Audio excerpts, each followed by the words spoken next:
This conference will now be recorded. Okay, sorry again. So I was talking about the sys module, and uh, okay, I think few more people have joined. So let me start it again, just to give you a really quick idea.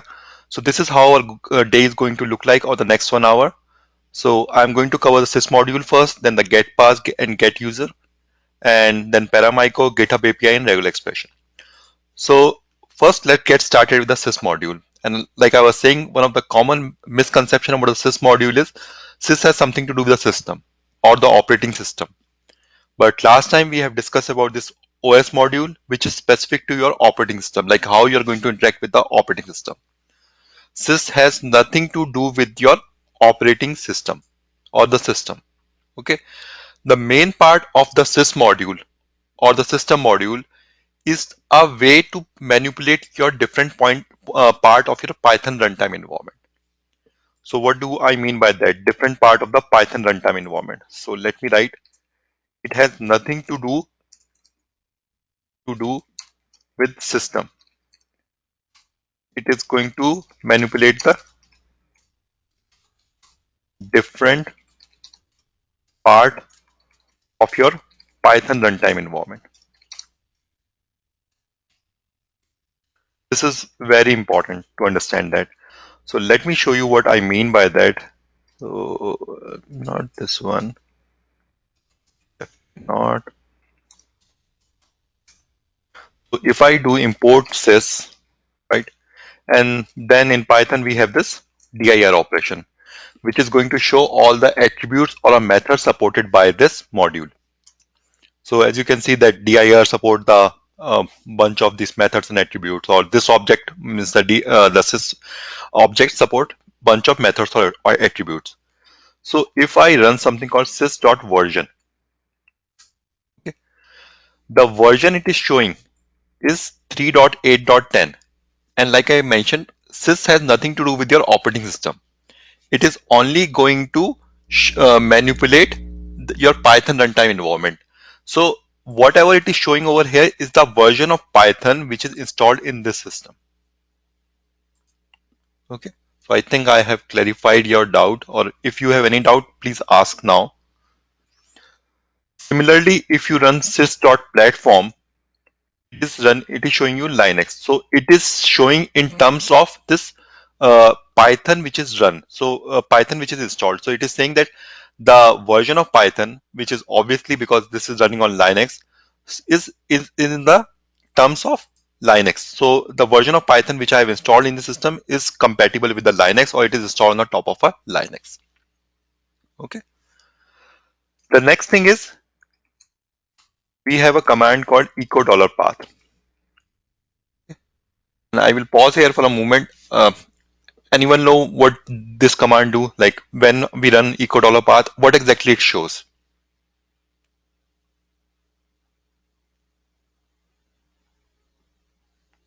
Not pwd.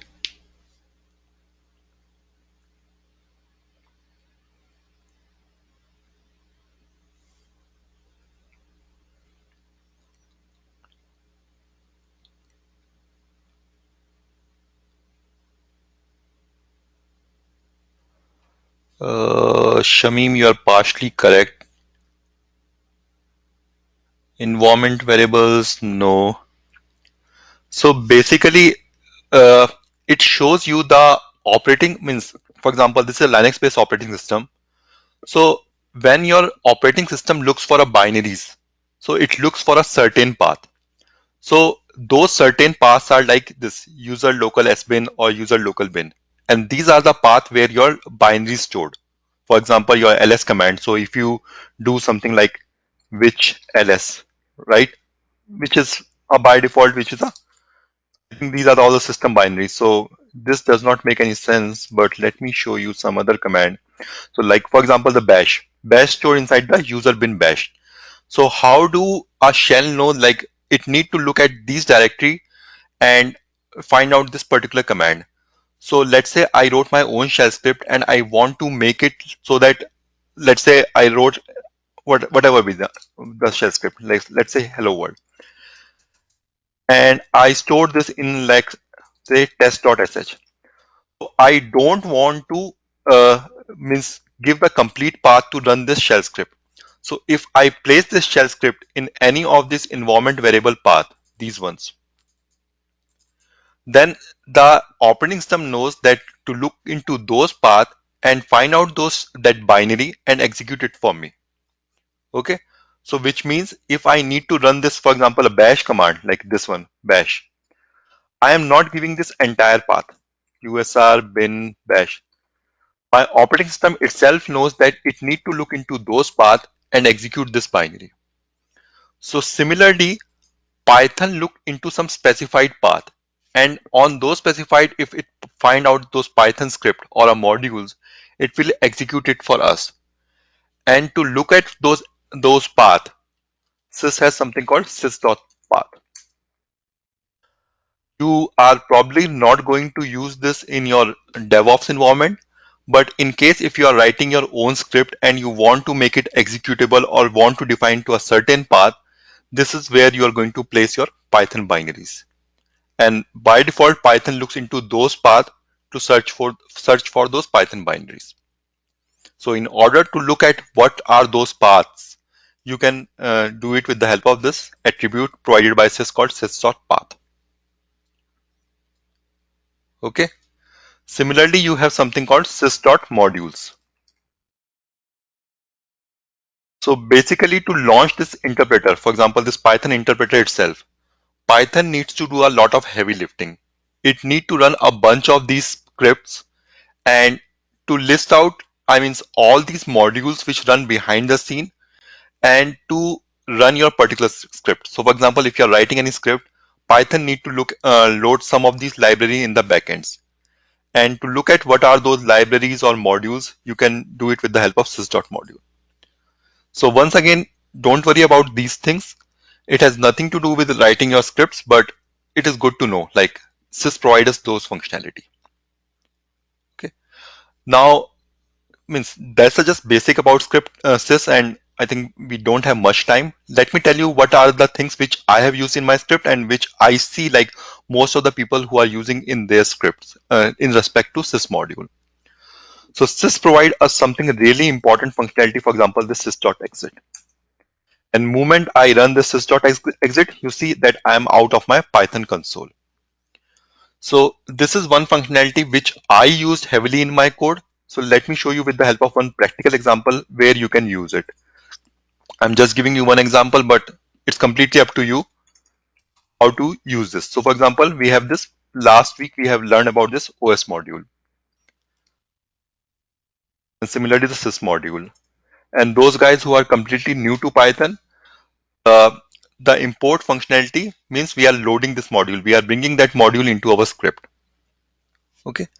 So the simplest example of this is, for example, os.part.exist.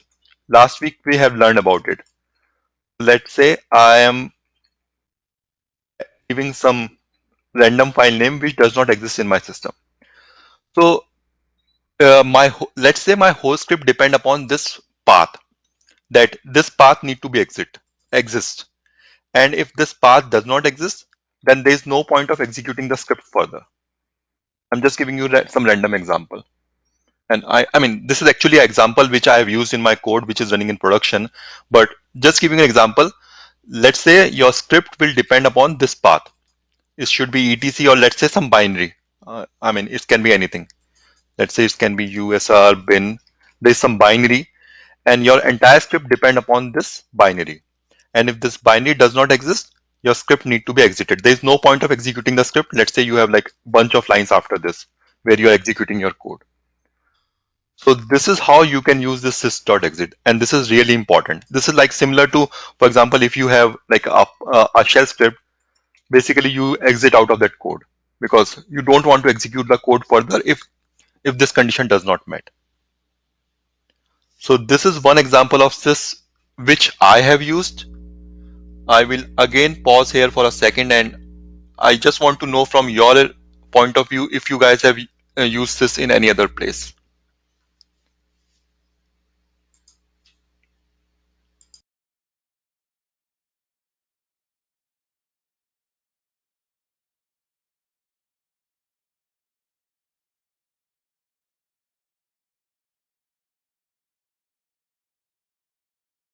Okay, no one want to share. Okay, let's move further. The second place where I have used sys heavily is something called sys.argv. Okay, so to understand sys.argv, let me again take a simple example. Let's say this is my simple script,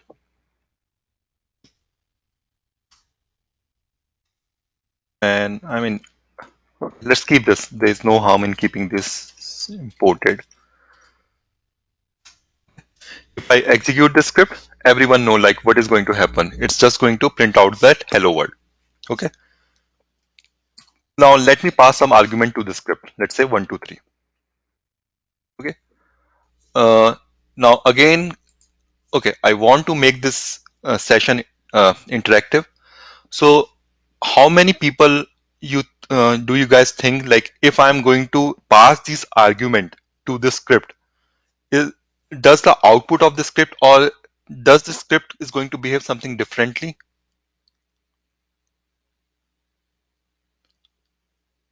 So yeah, anyone else think like if I'm going to pass this argument to the script, will it make any change to the script?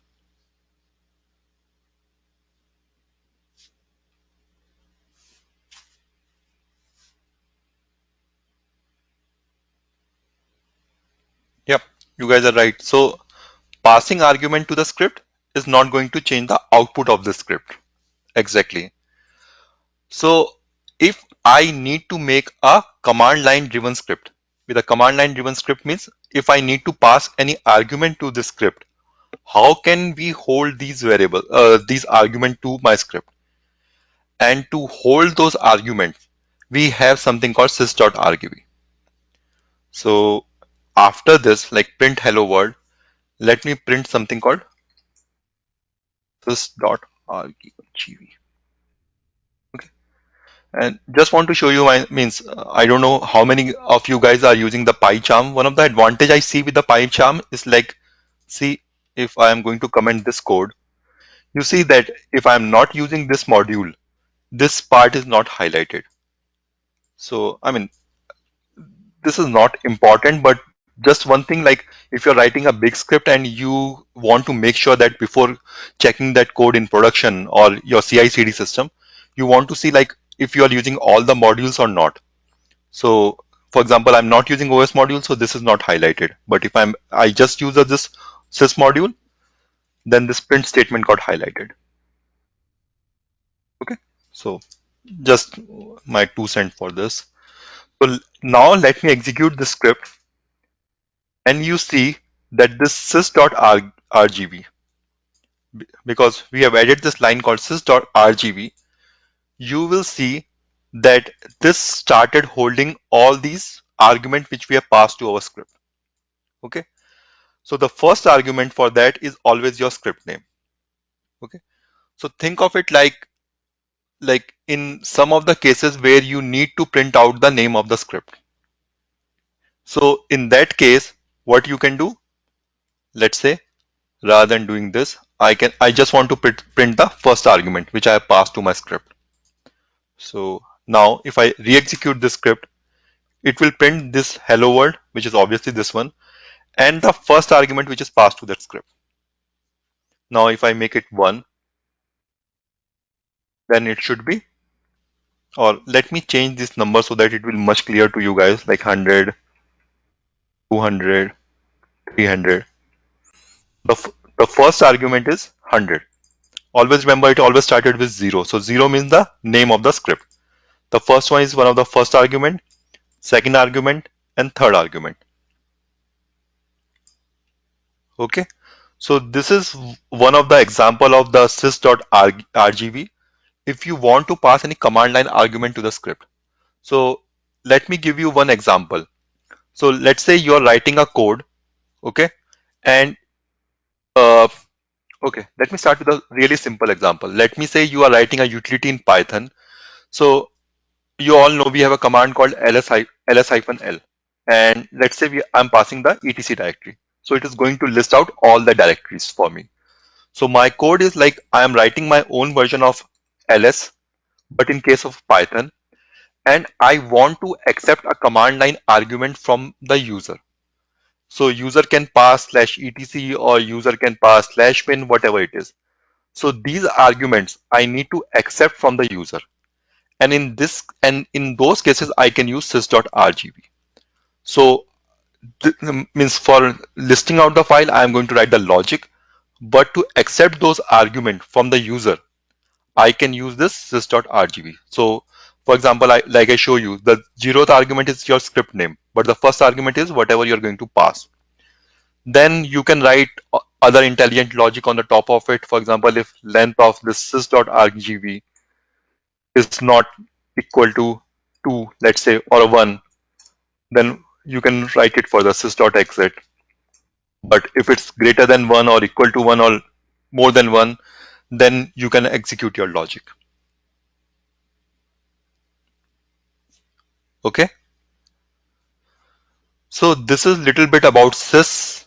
I will again pause here for a 10-second and let me know if you guys have any question related to sys. But based on my experience, the places where I use sys heavily is like using the sys.exit, or if I am building some command line utilities. If you check my blog related to this sys.rgb or sys, the extended version of this is something called argparser, which you see if you are reading my blog. I have used it at some places. But to writing a simple script, I use sys. To write it all those complicated command line expression, I mostly use argparser. Okay. So I will pause here for a 10-second. Okay, yeah, Click is one of them, but to be honest with you, Shamim, I haven't used it heavily. And there's something called Fire from this Google guys. Checked it. It's going to create like all those whatever the help option for you. But to be honest with you guys, I've just came across it and I haven't used it heavily. But this is also a one good option. Means it do lots of heavy lifting for you.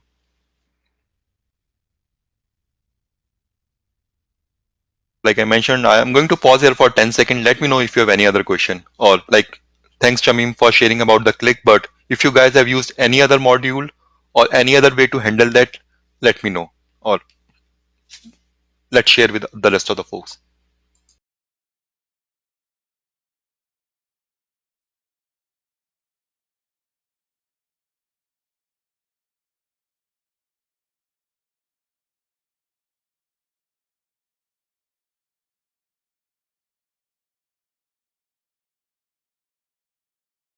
Okay, so sharing is not caring. Okay, so let's move to the second section for today, which is the get pass or the get user module. And once again, I'm going to share my experience, like how I came to know about this module. So basically, I was writing a script where I need to interact lot with the password. So what do I mean by that? I already gave you the example in this blog, but let me show you. So let's say let's remove this. Let me take a more. Please enter your password. Let's say you are writing this script, okay? And you all know what is going to happen if you execute this script, right? Let's say my password is abc123. So basically, I was writing a script, and at that time, I want user to enter a password. So let me give you a simple example. Let's say you want to access to the multiple machine, okay? And the requirement is that whenever I prompt user for a password, it should not be displayed on the screen, because this is one of the major security flaw. Because if you go to the history, right, not display means, but sorry, not the history part, but the part which is problematic here is like this is a user is entering this password on the on this console. So then I came to know about this get pass module. So if I use this module, this is pretty simple module to use, but it it is going to solve whatever it is going to solve the purpose which we are trying to solve. Is, for example, print, please enter your password, right? I'm asking user to enter the password. Then what you can do, I pass. You can take any variable, get pass dot get pass, and just for this demo, I am printing this I pass so that you will know that it is actually storing the password. Now, if I re-execute this script, it is asking please enter your password. Then password is ABC123 because we are printing this password, so it should display on the screen. Otherwise, it will not. So as you can see, when I enter this password, I can again enter it again. It is not displaying on this terminal or the standard output, right? So if I remove this part, printing,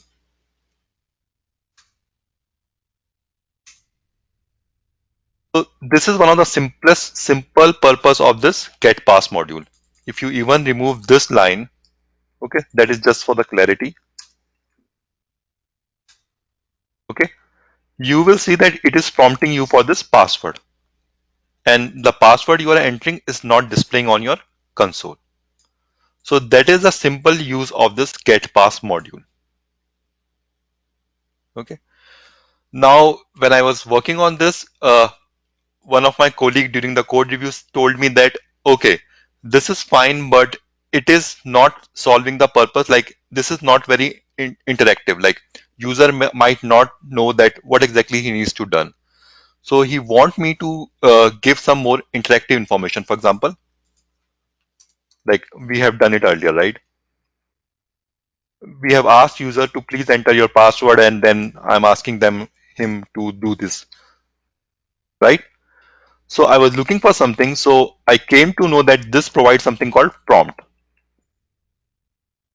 PROMT, and here I can mention please enter your password.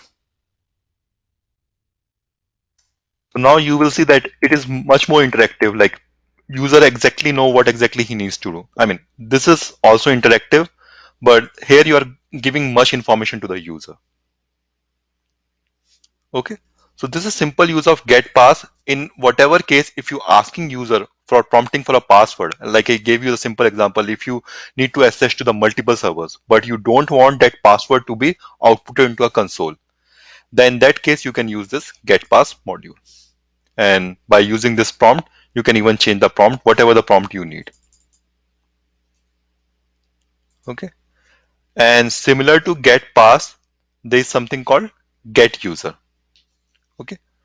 So there may be a cases where you want to verify what user is executing the script of for which user you are logged in. So for example, in Linux, we have this simple command, right? Who am I? Who am I? Which is going to show me whoever be the logged in user. So similar to that, in case of Python, we have this module which we can find it out who is the logged in user. So let me give you a simple example for that. Let's say you have want to execute some script, and that script will depend upon who will be the logged in user. Let's say you want to install some packages, and to install those packages you must need to make sure that the logged in user is a root. So in that case you can use this get pass module, get user module, and using this get user you can find it out who will be the logged in user, and then based on who is the logged in user you can run your logic. Okay. So this is a simple, these are the simple module, but really effective. Yes. Okay. I will again pause here for 30 seconds before I start the next topic. So let me know if you guys have any question.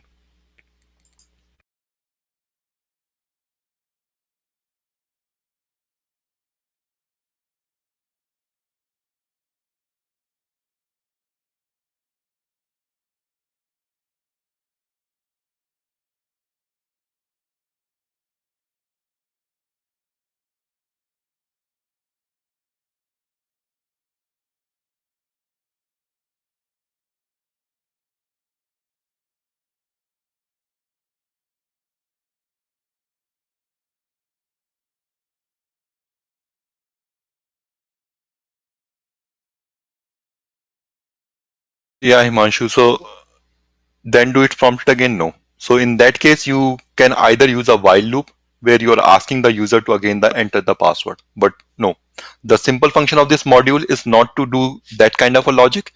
Its simple use is to hide the password from the console while printing also password not display in the plain text. Is there any way to achieve it? Sorry, Ashok, I didn't get your question.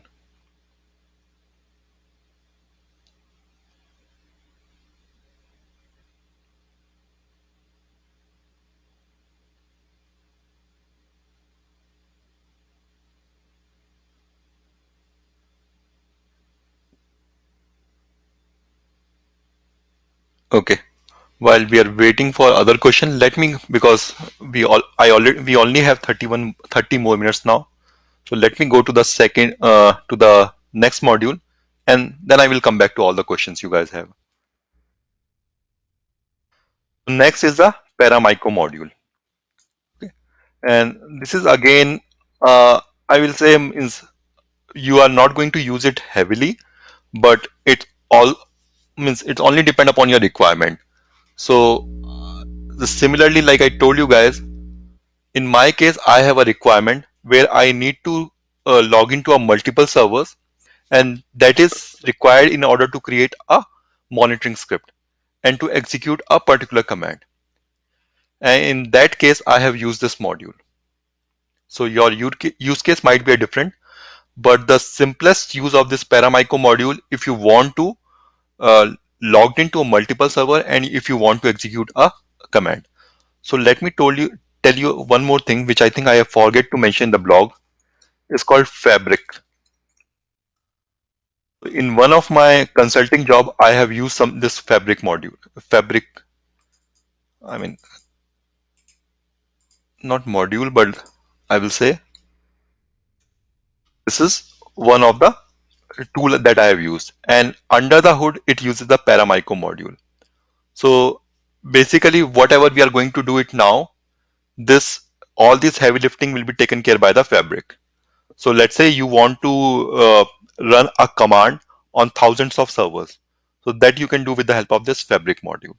I mean, similarly, you can do it with the help of Paramicro also, but with Fabric, it's much easier. So let me show you how this Fabric module, this not Fabric, this Paramicro module works. And it is pretty simple. First of all, remember one point, this Paramicro is not a inbuilt module. So for example, the sys is an inbuilt module. So you don't need to install that module, or the OS is an inbuilt module. But because this is a third party module, you first need to install it. And obviously after that, you need to import it, okay, to use in your code. So first thing is import this module, okay. The second thing is you need to do this. So you need to create a SSH client connection, and then here you need to give the your server name. Okay, so I have this server, and then I need to give the password. So let's say the password is abc123.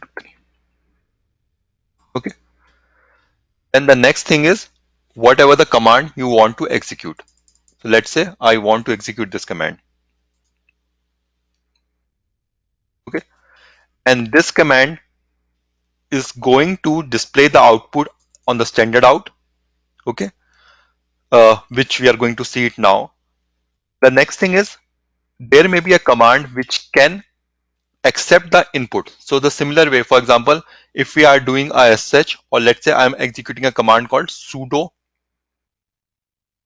ls. Let's say this is the command. I'm trying to list out the content of the root directory, which required a sudo privilege. So in that case, it is asking me to means whenever you're going to execute a sudo command, unless or until you have an entry in the sudoers file, it is going to prompt you for the password for the user. So in that case, it is interacting to us, and that interaction means whatever the password we need to enter, that we need to pass to a standard in. So in those cases, we are going to use the standard in. Standard error is, for example, if you are entering some this kind of a command which does not exist, then it is going to print out in a standard error.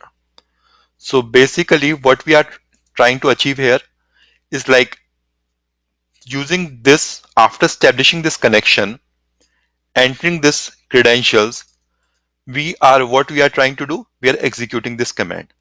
And based on this command, we are going to capture the output in these variables, which is, as you can see, this is a kind of a tuple, right? So once we've done that, in this case, because we don't need to pass any input and we know this command is correct, we are going to print the output of this. Okay. And finally, once this has been done, we are going to close the connection. Okay. So we are establishing the connection. We are giving all the inputs and credentials. We are executing the command. We are printing the output. And finally, we are closing the connection. That's it. So let's try to execute this script. Okay. And as you can see, we are getting this error. Okay.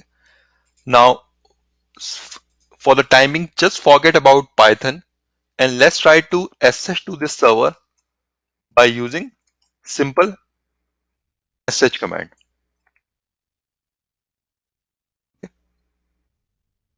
No, okay, not this.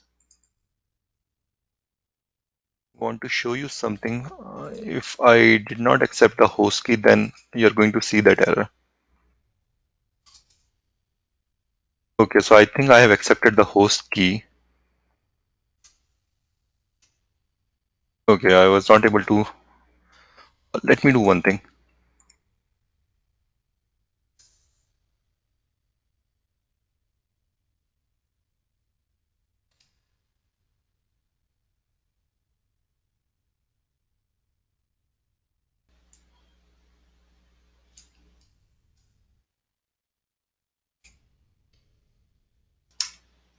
Yeah, I did not accept the host key. So this is weird. Why it is not prompting me for the host key? Okay, I need to debug it later. But okay, I will pause here again for a second and let's say, why do you think we are getting this error? This paramyco sh exception, this, not found in the known host.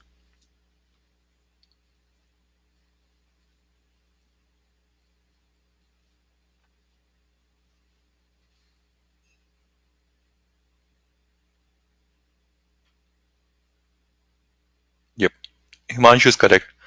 So basically, in the simplest of terms, if you do not understand SH, I will try to explain in terms of like this really simplified language or oversimplified language. So basically, you are trying to SH to the server, and that means this client from where I'm executing this script, this client does not trust this remote host. So in order to trust that host, it is going to first, whenever we are going to establish a connection, it is going to add the key of that remote server in something called a known host file. Okay. And if you go to your .sh directory, there's something called a known host file, right? Where whenever the first time you are going to initiate a connection, it is going to list out the content of those connection or the key of that connection, not content, to this known host file. And by default, in case of a paramyco module, the default policy is to reject. Okay, so let me show you this.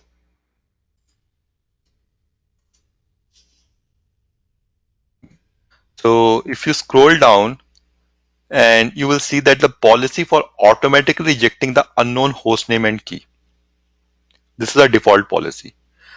Now, if you want paramyco to accept any of those connections, to accept those known hosts, and this is, I mean, for example, you are building an automation, so you are not going to add all those known hosts manually into SH, or first time when you're going to execute the script, you don't want to manually add all those hosts.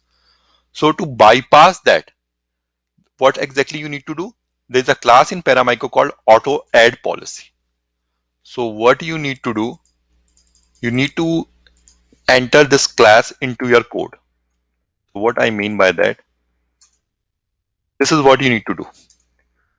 sh.set missing host key policy paramicro auto.add policy. Okay, let's try to execute your code again after adding this.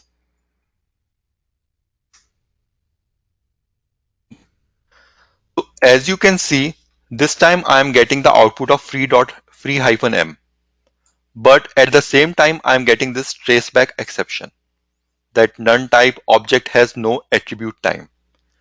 And to be honest with you guys, sometimes I'm getting this error. Like if I'm going to execute this code like 1,000 times, out of those 1,000 times, I'm getting this error like 700 times, and 300 times I'm not getting this error. So I researched about it, and then I came to know about this Stack Overflow post. So let me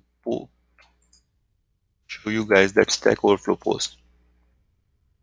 So in that post, they have mentioned that this seems to means what exactly you need to do is you need to add more time to process the command.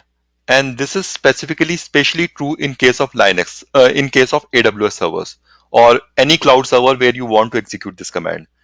And I mostly tested this command on AWS. So I'm getting this error, means like I told you, if I execute this command 1,000 times or execute this script, out of those times, 700 times I'm getting this error. So what you need to do to get rid of this exception is import time. Okay.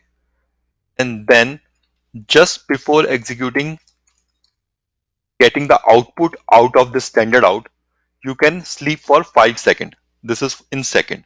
I mean, it's completely depend upon whatever the command you're executing. If that command need to do a lot of processing, then you can increase this sleep interval. So after adding that sleep interval, execute this command. Okay, now it's waiting for 5 seconds. So that's why you're not getting the output. And after that, it looks much cleaner. So I face this error mostly in case of like when interacting with the cloud server, but in my local VirtualBox environment, it works perfectly fine. So just throwing this my 2 cents for this, but I will paste, means I already mentioned about this in my blog. So you can see this sh, whatever the error I want to show you earlier. And here's the Stack Overflow post where I've showed you that you need to import the time and add this sleep equal to 5. Okay. So this is the first part. Now the second thing is, as you will know, like at least I can say from my point of view, I am not dealing mostly with physical servers or a virtual server which is hosted in my data center. I mean, in my day-to-day job. So mostly nowadays we are interacting with something, means with cloud servers. And in cloud servers we do not have a username and a password. In case of cloud servers we have the key. So in case if you need to specify the location of the key, if you want to change the code, the only thing you need to do is, rather than mentioning the password, you need to mention a parameter called key underscore file name. And after that, mention the location of your key. So for example, my key is prashant dot, let's say abc.pem.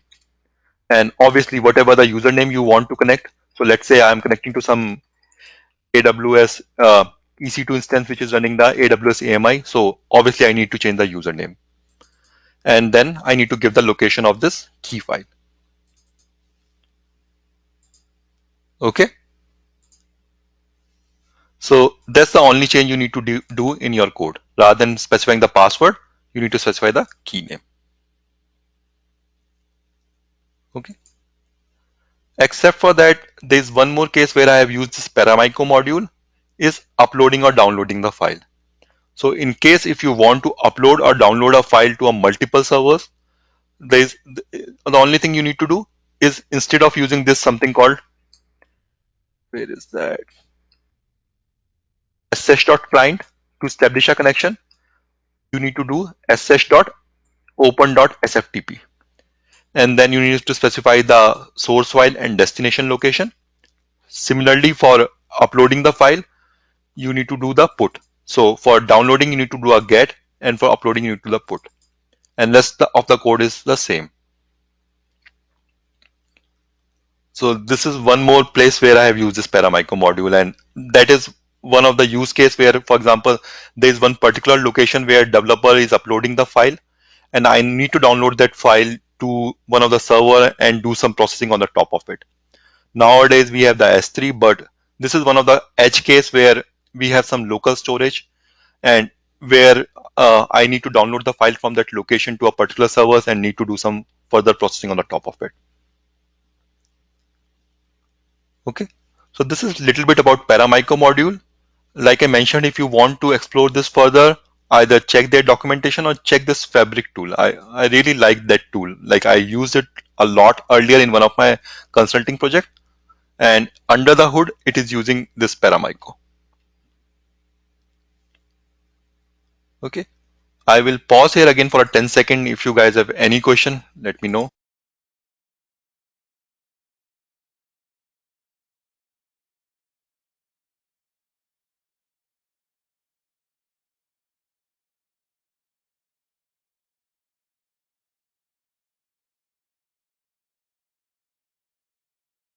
Okay, so let me start with the Rahul question. I'm running df-k to check capacity of hundreds of server. What is the offer more than simple SSH? Can this be used to patch RPM?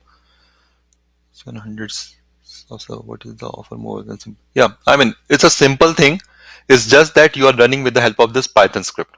It's nothing else. And like I mentioned in my earlier demo also, if something you will be able to achieve with the help of like some with the help of some simple SSH script, there is no use to use the Python.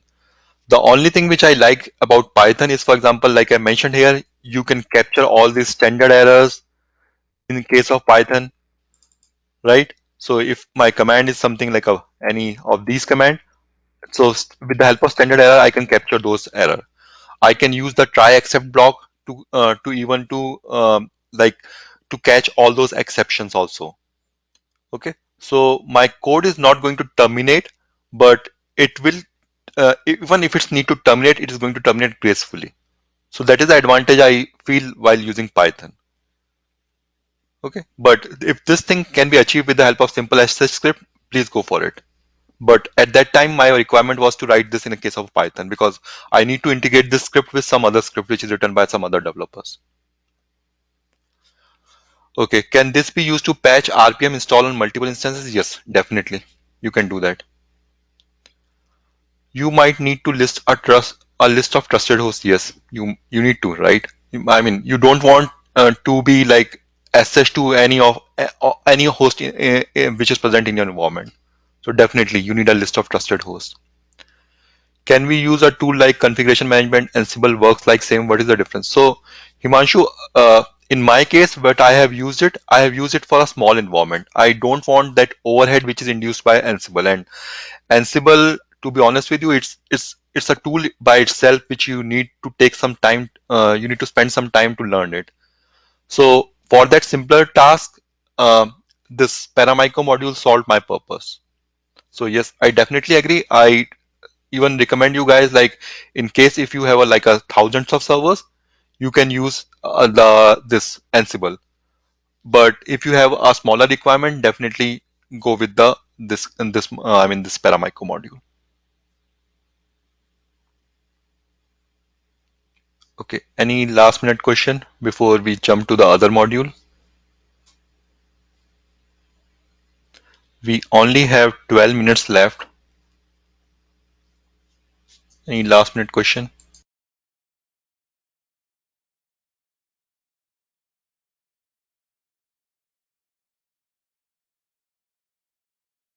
Okay, so let's move to the next part.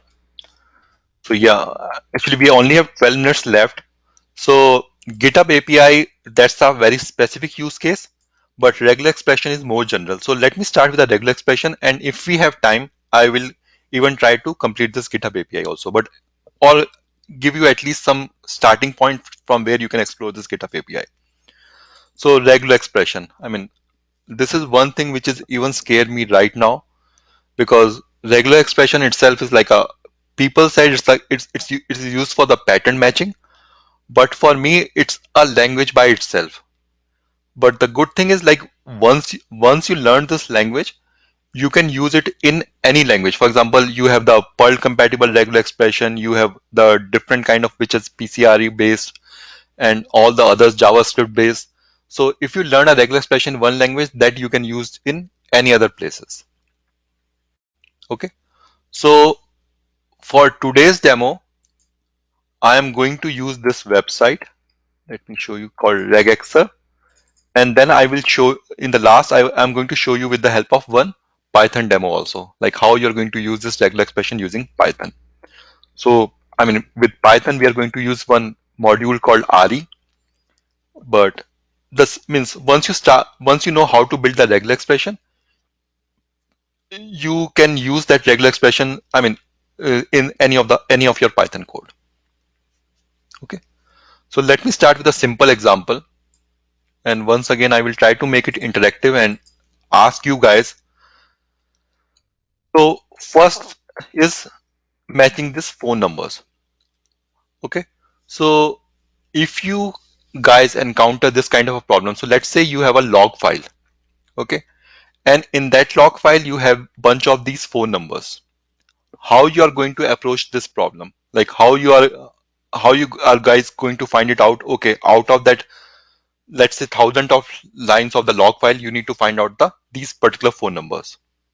How you are going to approach? Or let me put it this way, rather than first asking you guys, uh, can you please mention in the comment section or in the chat, like, uh, how many of you guys are comfortable with the regex, or how many of you guys are using regex?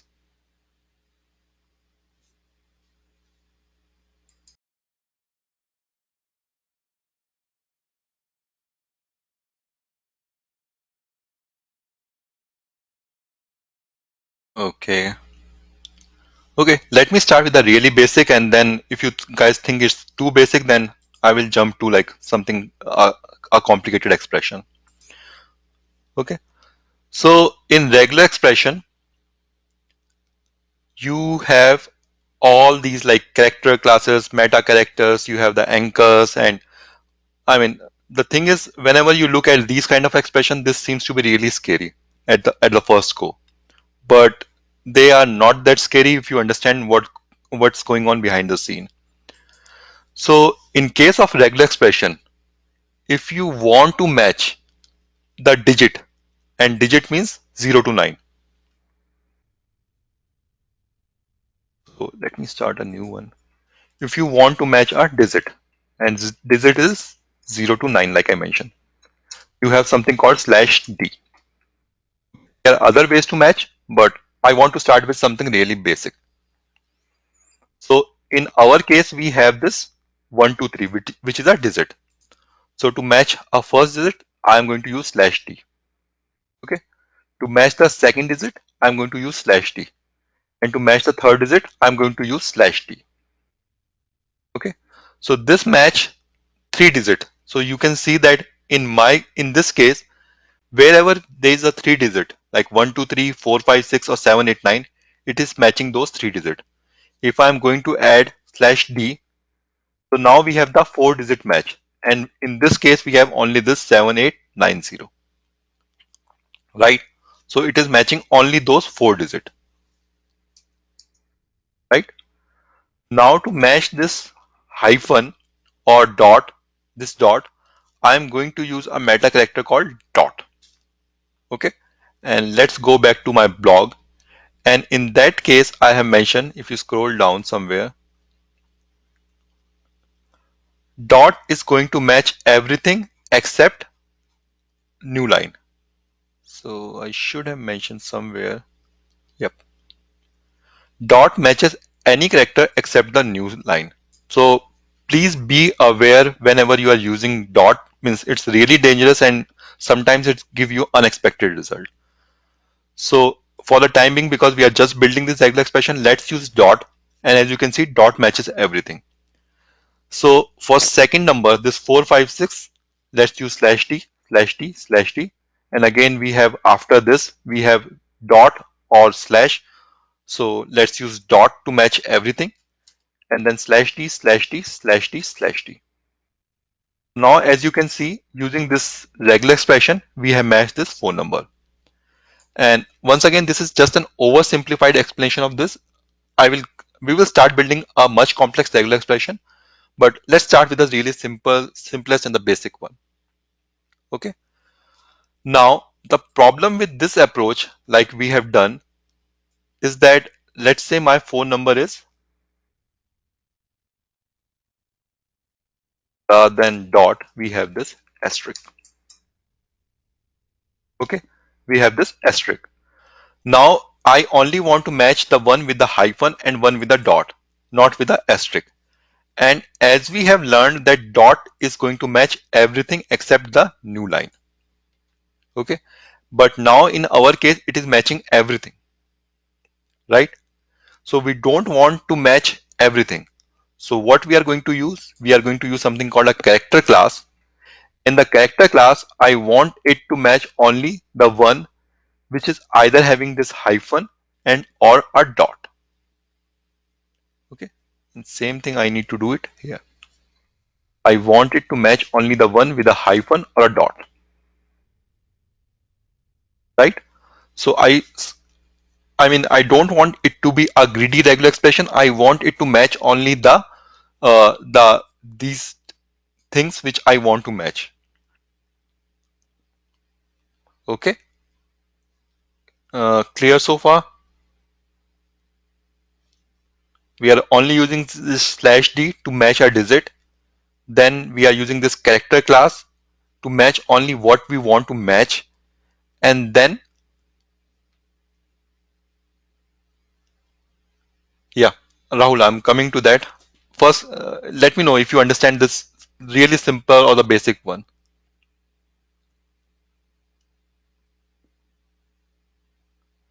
Okay, good. Now, this seems to be repetitive, right? I'm mentioning this slash t, slash t, slash t, slash t, slash t, and all those things. So rather than matching it like this, I know in my case, the first number or this first matching expression is only 3 digit. So I can use something called uh,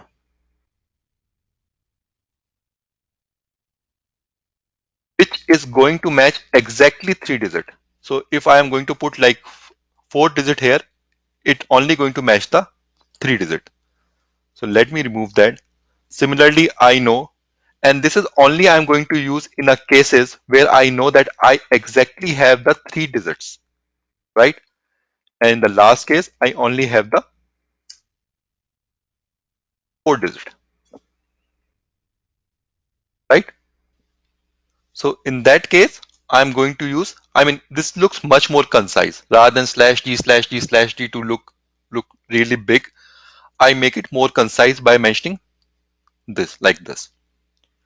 But let's say this is the case of a phone number, right?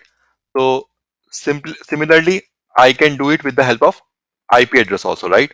Let's say IP address is generally the 4 octet bit, but in that case, I am only focusing on the 3, or let's say like this. This is not a real IP address, but I'm mentioning this like this. But IP address can be 1.2.3 also, right? Once again, this is not a real IP address, but I'm just mentioning that IP address can be like this, or IP address can be of like only a 1 digit, like 1.2.3 or your 10.100.100. And I know after this we have one more octet, but just to match it with the phone number, I'm just mentioning it like this. So in that case, you can even specify the range.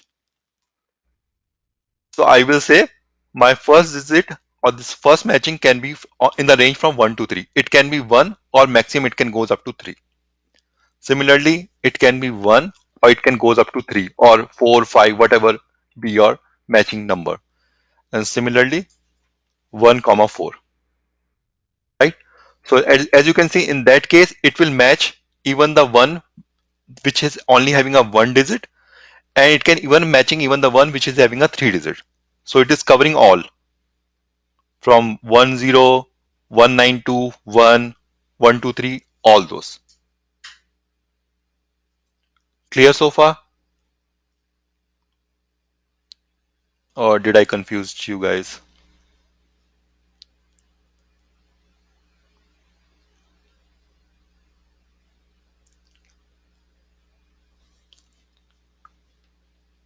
Okay, cool.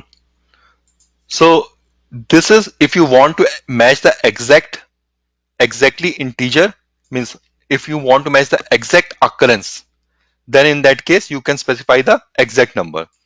But in case if you want to match a range, then in that case you can specify the minimum versus the maximum.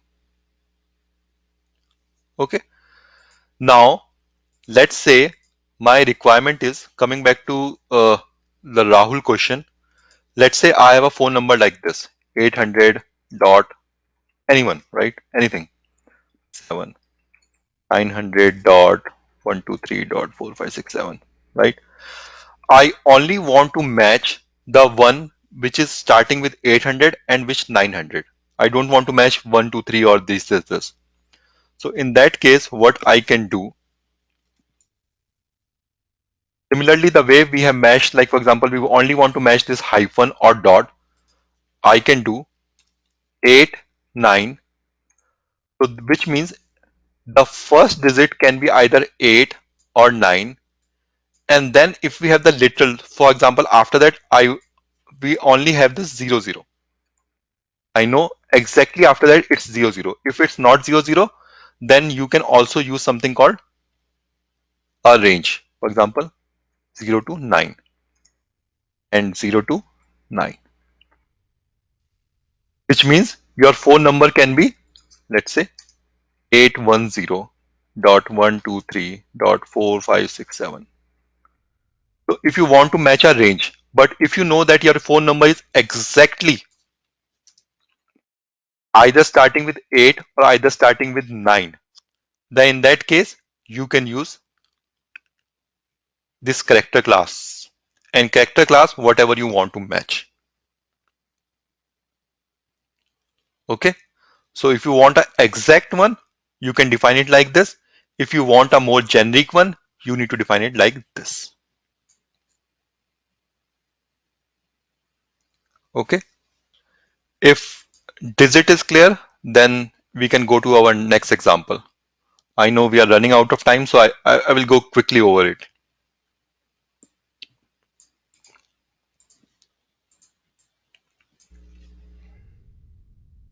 Okay.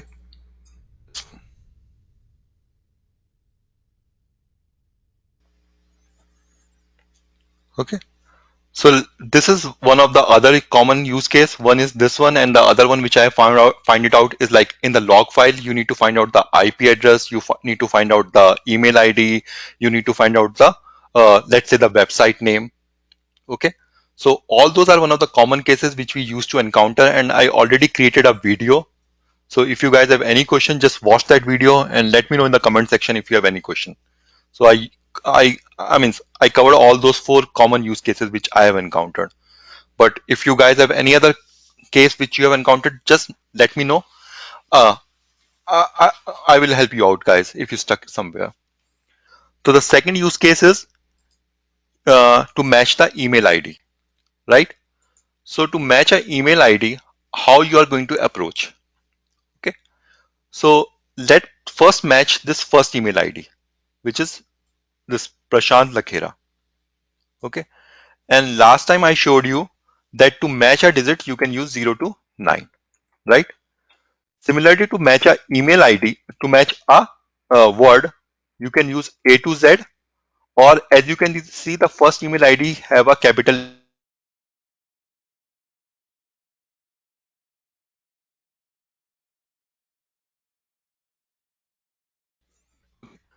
As you can see, the moment I add plus, it matches the first email ID. Okay. So what plus will do, whatever be the character. So this A to Z is going to match a single character. this capital A to Z is going to match the single character. So what I am doing telling it is that whatever be the character, just try to match it multiple times. So means whatever be this, repeat it one or more times. That is the use of a plus. Okay. Now you see that it has matches this the first email ID. If you look at the second email ID, it matches partially, and the third email ID is not matching at all.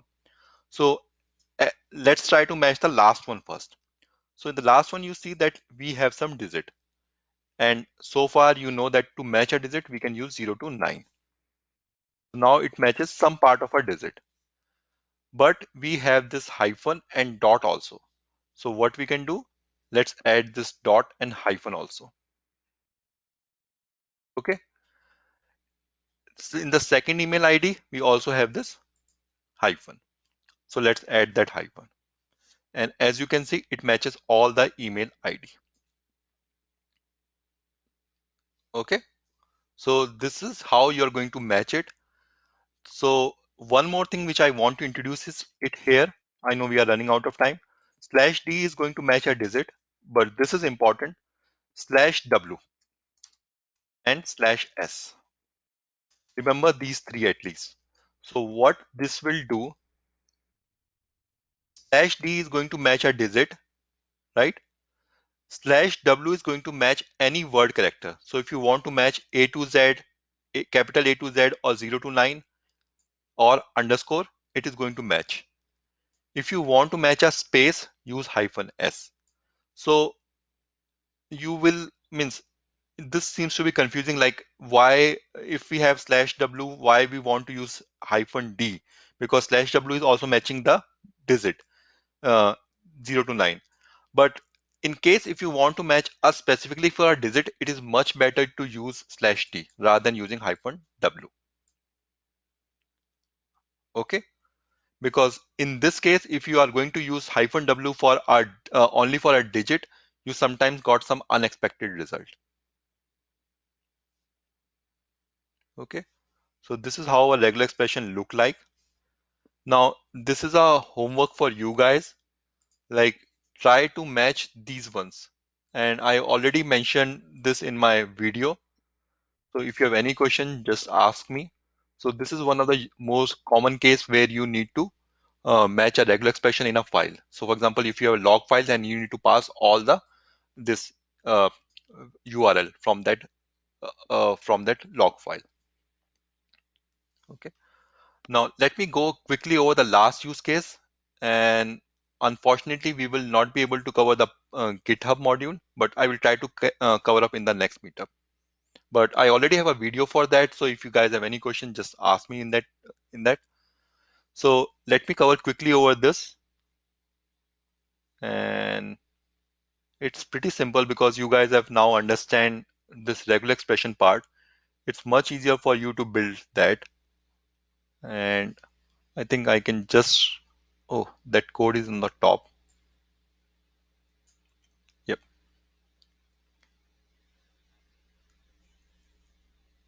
Yep.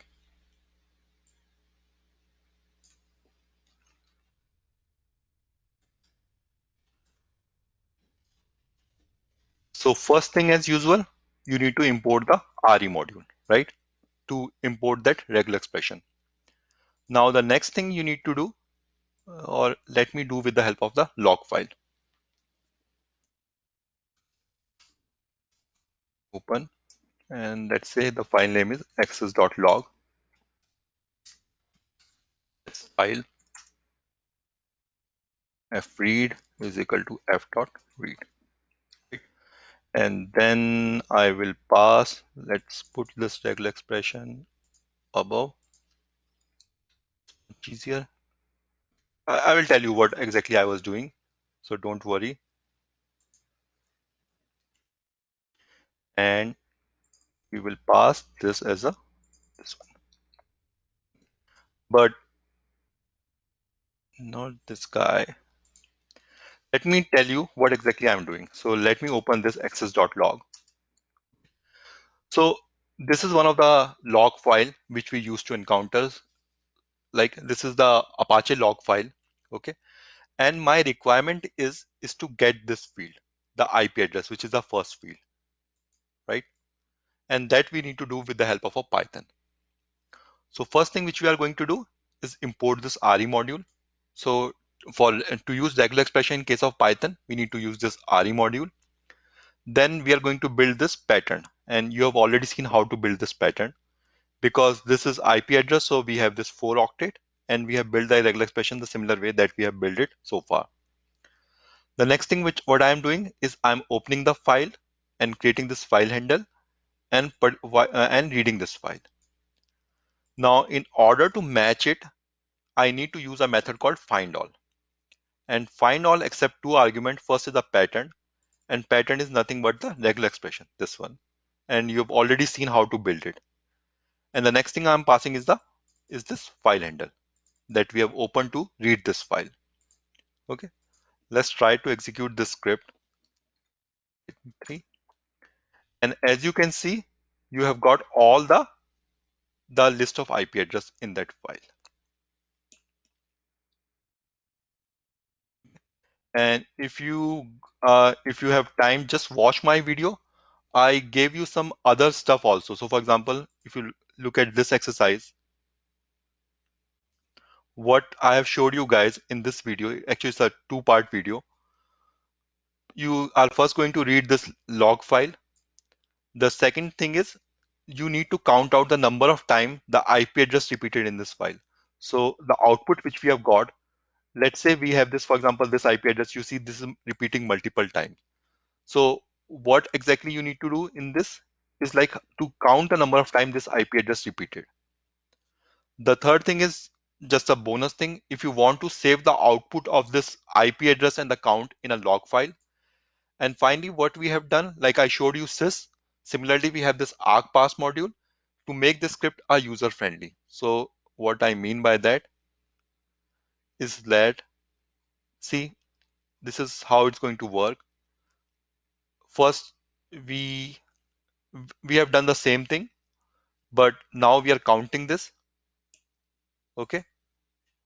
The next thing, what we are going to do is we are saving this output in a CSV file. And finally, we are making this as an interactive one. Okay.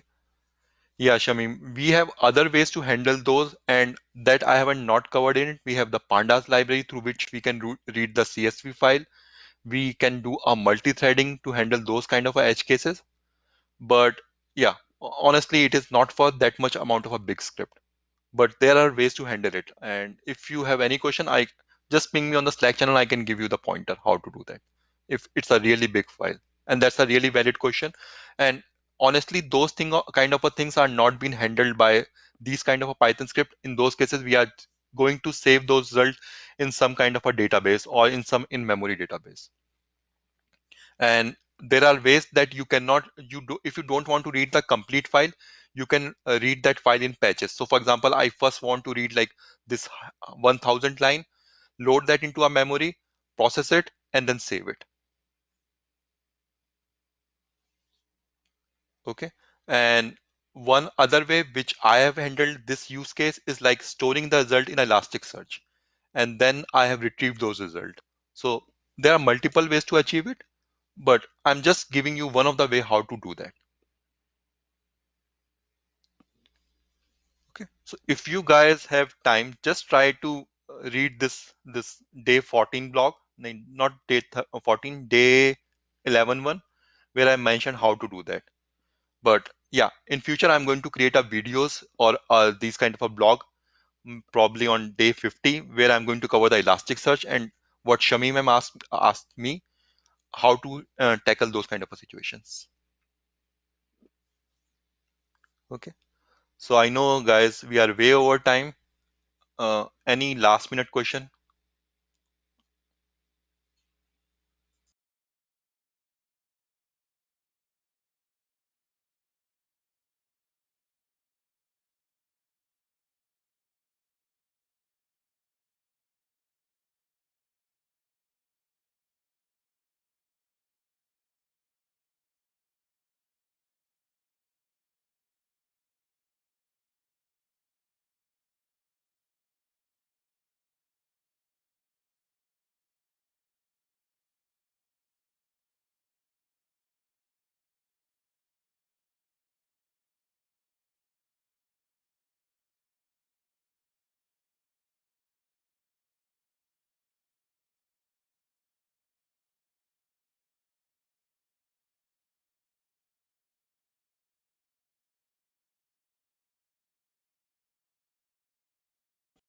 Okay, if not, thanks everyone for joining this session. I am going to post the recording for today's session in my YouTube channel. Uh, I already have mentioned the link for the YouTube channel in the meetup link. But if you do not find it, just ping me on the Slack channel. I will be able to help you out. But thanks once again for joining today's session. Hopefully, I'm going to see you guys again next week, Sunday, for covering day 15 to day 21. So, thank you so much.